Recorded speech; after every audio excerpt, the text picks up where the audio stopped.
Welcome to BizTips with Jenny Rice, bringing you insights from real entrepreneurs. No fluff, just raw, practical strategies from those who've been in the trenches. Whether you're launching, scaling, or pivoting, this podcast is your backstage pass to lessons, successes, and game-changing tips. Get ready to learn, take action, and level up. Let's dive in with our next guest.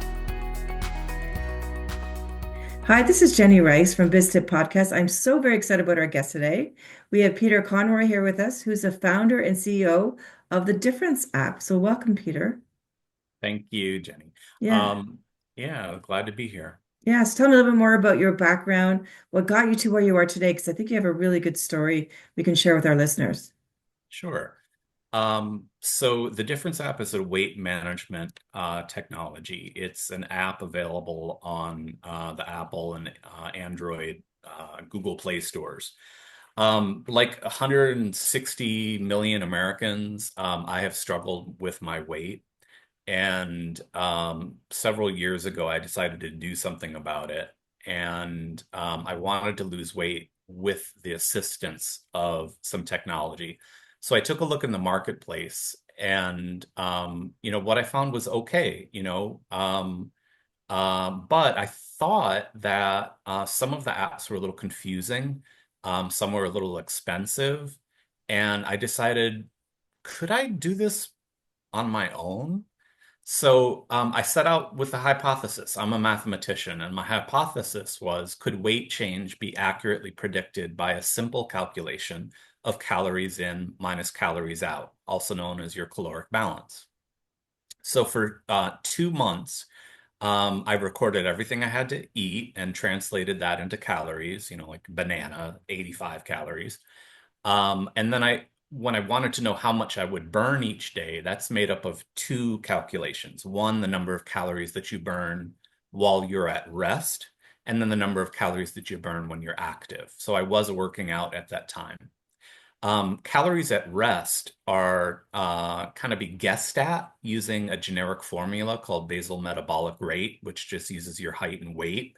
And I'll talk more about how the difference kind of differentiates itself from that generic guess. And then for calories burned due to activity, there's standard formulas for that as well. So I, tracked all this data for 2 months. I lost 60 pounds. And when I analyzed the data, I found that every time my caloric balance was noticeably negative, it corresponded to a drop in weight the next day. So the way I looked at that is the hypothesis was proven true, or in other words, it's valid. In other words, it's valuable. And I thought, hey, maybe I could, turn this into a business. A little bit more about myself. I do have a background on Wall Street, so I do like the idea of making money. But I also am very community oriented, and the pricing of the app and kind of the marketing of the app and what we do with our community engagement, we're very much involved with giving back to the community and the things that we do. So those things have kind of combined to help drive the vision and the mission of the company. That's great. I love that what you went through, you're now helping other people so they can go through it from a different perspective with ease and flow and accuracy and predictability and the support, like you said, because they want some technology support. And then I would imagine too, when somebody gets this app says, I'm committed to doing this, there's a big shift in because they've said, I'm going to work with this app. I really want to commit to the process.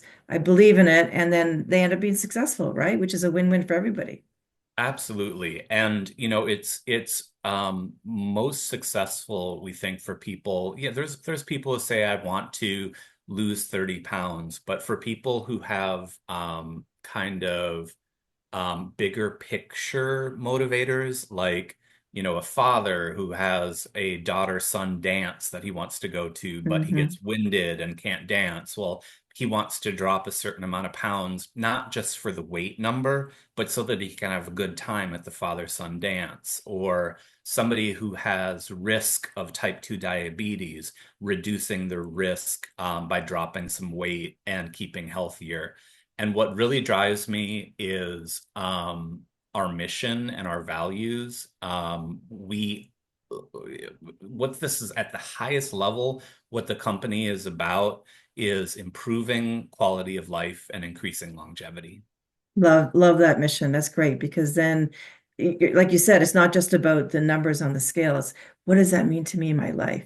How does that impact me? Whether it's father-son dance or whether it's I want more energy with my kids or I don't want to live longer. I want to reduce that risk of heart disease and all those other, ailments that come with overweight and things like that. So, which is great. Tell me more about the app. How does it work? What does it track? What does it measure? Well, thanks for asking that. It's like many other fitness apps on the market. It does the bare minimum to begin with. It tracks your caloric intake or your food and beverage consumption, and it calculates the number of calories that you burn while you're at rest and during activity. But when we were beta testing the model, we discovered that some of our beta testers were doing the right thing. They were trying to lose weight, eating less, and exercising, but their weight was range bound. So we figured there's got to be a problem in the model. And where we focused in on was this basal metabolic rate calculation. As I mentioned, it only uses height and weight as inputs, and you and your listeners may be familiar with body mass index and the kind of biases that BMI can often have for people. BMI also only uses height and weight. So we thought we could do something better. So where we're at now is we have this calculation called true burn. And what we did is we carved out the basal metabolic rate calculation, and then using the client's inputs of calories consumed and calories burned and their actual weight changes, we then trained a AI machine learning model to Mm. give our clients a more accurate estimate of the number of calories they burn each day. And we have a trademark on that name. It's called True Burn. And True Burn not only gives a more accurate estimate of the caloric balance then, it also does one of the things that differentiates our app. It tells you what you will weigh tomorrow, today. So Mm. by doing that, what we've built is kind of like a companion. You can take a look in real time as you're entering what you have had to eat and the exercise that you've done that day. You can see, am I on track towards my weight goal or not? Mm.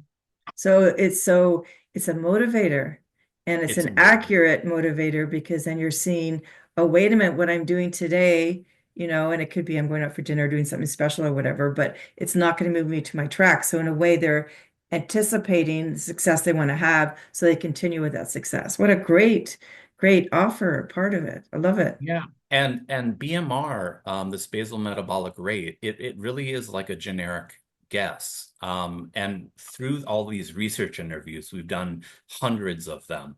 One of the questions we ask people is, how important is it to you to have accurate measures of caloric balance?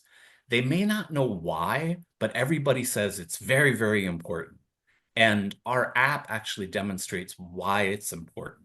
It gives you a more accurate estimate of your caloric balance. And then we translate that into that weight change number. And that weight change number is, it's fantastic to see every day. I'm trying to lose weight right now. I've dropped, my weight, as I said, has fluctuated and I'm comfortable with that. But I've dropped 10 pounds during the Lenten season. I've been fasting a lot. And every day I can see, yep, I'm on track to lose a tenth of a pound or 3/10 of a pound or something like that. That's great. So then it keeps you accountable, right? It keeps you accountable. Yes, absolutely. Right, which is really cool. I love Mhm. it, love it. So let's take a perspective from you as a business owner then. Tell me about how because you mentioned you started up yourself. So what challenges did you find as a business owner creating this? Because I know you mentioned to me earlier from an investment standpoint, you leverage, existing monetary amounts so you didn't have to go out and go crazy. So tell me a little bit more about that. So the alpha model that I built in Excel using Excel table lookups and all that, that cost me nothing because I could do it myself. The point where I decided when I wanted to bring this to the marketplace, I realized it has to be in an app form. So I looked at how much it cost at that time to develop an app, and I discovered that it costs about $75,000 to develop an iOS app and $75,000 to develop a Android or a Google Play Store app. So that was really, kind of insurmountable. I wasn't sure if I wanted to put that much of my personal investment in it. But then I had like a godsend. Two people come from my alma mater. I attended Amherst College. I got this email from the career services department saying, hire an Amherst intern. And I thought, aha, maybe I could get some relatively affordable labor, but some really smart people working on this. And that's exactly what happened. The first person who joined the difference was an artist and a computer programmer. She eventually also earned a degree in law and jurisprudence. But she's a brilliant artist, and she designed some gorgeous wireframes, which are just the pictures of how the app might look. And I said, "Yeah, okay, this is looking good. I think we can move forward." And so the second person I hired, during his interview, he was also an Amherst student. He told me about this programming language, relatively new, being developed by Google, called Flutter. And Flutter is a multi-platform developing language that allows you to write, instead of one separate code for iOS and another for Android, just one piece of code that works on both machines. It's also purportedly going to be able to work on our desktop version, which we're Mm. currently developing. So it currently cut our development costs in half, almost to the penny. It was about $75,000 to develop our minimal viable product and get that into the app stores in July of 2022. And I think we're going to be able to reuse some of that code in our desktop version. Desktop. That's great. I love how synergies happen, at the right time where you found these people, you got that email, these people showed up, right resources, cost effective, and things like that. That's showing smart business decisions, and making those because Absolutely. you don't want to be spending Absolutely. extra Yeah. money for no reason, right? So, Yeah. Yeah. yeah. I think you really hit an important point there in developing our business. And I would say this for any owner, keep your eyes and ears open for almost like that next step, that stepping stone to become illuminated, and then you step into it. And the converse, I think, is also true. If you find that, there really is no market for the product or service that you're thinking of developing, um, provided you haven't, sunken a ton of costs into it, it's okay to say, no, I'm going to leave this idea to the side. But that hasn't been the case with the difference. We've been very blessed from a lot of different aspects of the company, but one in particular was human resources. We've partnered here locally. We're a New York-based company with the City University of New York school system, and they have program after program of internships. We're Mm. currently hosting 33 interns in the CUNY Spring Forward program. And they're working on everything from writing blog article content to social media designs to marketing research topics, additional primary market research interviews. And we also have some salespeople. Those are the people that I'm directly managing. And then my chief technology officer, I really believe in mentoring and I really believe in internship. He was a CUNY intern with us 2.5 years ago. And he just demonstrated the perfect entrepreneurial spirit. And I took him on as my chief technology officer and gave him equity in the company. And he and I manage a team of about 20 software engineer interns right now. That's amazing. So, and you're giving back too, because you're developing the minds of the future and, mentoring them, helping them, they're helping you. It's like, again, it's just a beautiful scenario. So glad you shared that one too.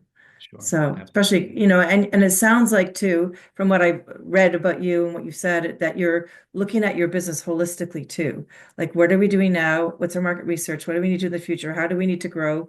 You mentioned your pretty steady growth rate too, and targeting your audience. So it sounds like you've got a lot of business savvy there. Yeah, that's an interesting point that you bring up. For you and your listeners, the importance of taking the pulse of your company on a regular basis is important. I know the numbers, might not always be great on a week to week, but if they're looking right on a month to month and on a yearly basis, and you're seeing consistent growth, focusing in on those certain key performance indicators, like our total user growth base is growing by 29% month on month, and our revenue growth rate is 20% month on month. So these are good statistics. Even though our numbers are still small as a startup company, they give me confidence that we're moving in the right direction. We did purchase a little bit of advertisement. We're still in stealth mode, essentially. And we found through Google Ads, we had spent just a few $100s and got 4,500 downloads. So what that told me is when we start, to use a turn of Join. phrase, pouring the fuel on the fire Yes. with advertisement, we hope that and think that our product will resonate in the market, and our marketing, our messaging will also be warmly received. That's great. It's just so exciting to hear your success and how you've done this methodically with intention and with community oriented, a holistic approach. It's just really exciting to have you as a guest on this podcast. So, Thank you. Yeah, and yeah, and the community engagement is really something big. There's fewer events in the winter time, but right now we're gearing up for community engagement events. Sometimes we'll do as many as 4 in a month, where we go out into the community, set up a table, put our banner that's out, put our great. tablecloth out, hand out water and pens, talk to people, not just about selling the app, but what difference the app could make with them. How do they feel about comorbidities? What do they think about GLP-1 medications? Any kind of questions that arise either directly or tangentially to weight That's management. great. That's great. What a good mission you've got. So, as we end this podcast, do you have any tips for our listeners about business that they could really benefit from you? Because you have a really unique perspective.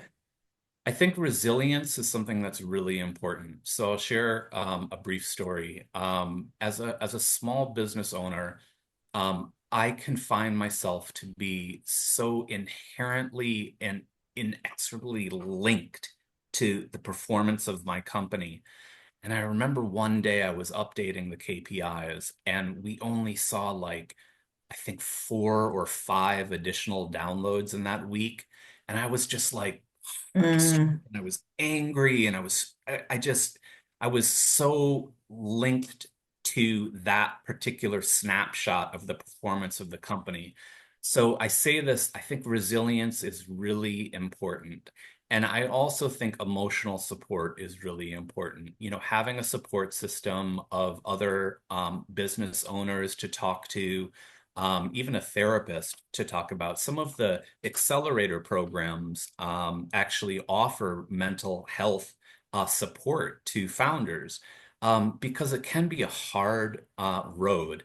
They say the best startups are ones that have good teams. So that's another aspect that can be supportive. If you have another, know your weaknesses. I'm mm. not an expert programmer, but my chief technology officer is. And our next hire will be a chief marketing officer. I'm okay with marketing, but I'm not excellent It's with not it. your wheelhouse. Yeah. Not my wheelhouse. So knowing where your strengths are, having a great team, having the support, and having resilience, I think are so important. And then I Wow. think the last thing is keeping your eyes and ears open for when those landmark steps, those stepping stones illuminate, or you hear someone mention a possible idea. Think about creatively how you can incorporate that into your business. That's great. Very inspiring. Learned a lot from you, and I know our listeners will too. So thank you so much for sharing your insight, your product, your pathway, and where you're heading. It's great. I really enjoyed having you as a guest. Thanks, Jenny. It's been my pleasure. Have a good Yeah. day. Yeah. Thanks. This is Jenny signing off with Peter Conroy. Thank you again. That's a wrap on this episode of BizTips. For more insights, join us online. We share exclusive tips, resources, and strategies to help you grow and scale your business. Until next time, keep building, innovating, and making an impact.